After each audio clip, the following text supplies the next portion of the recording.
In this tutorial I'm going to show you how to restore a Motorola G Pure Smartphone to factory settings. Okay. Go to Settings.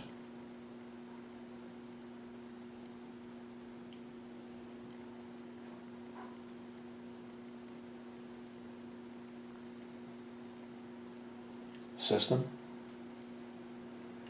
Reset options. Erase all data, factory reset. Erase all data. Erase all data.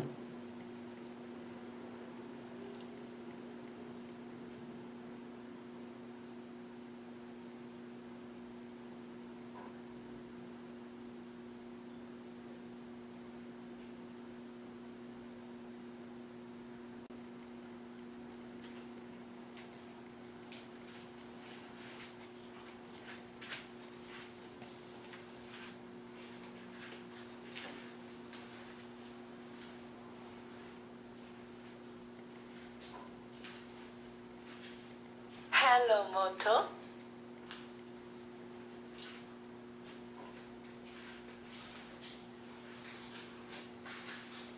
And there you go. The phone has been restored to factory settings. So I hope you found this video useful. If you have, please show your support for this channel by subscribing. Feel free to leave comments. Please like up this video, and thank you for tuning in.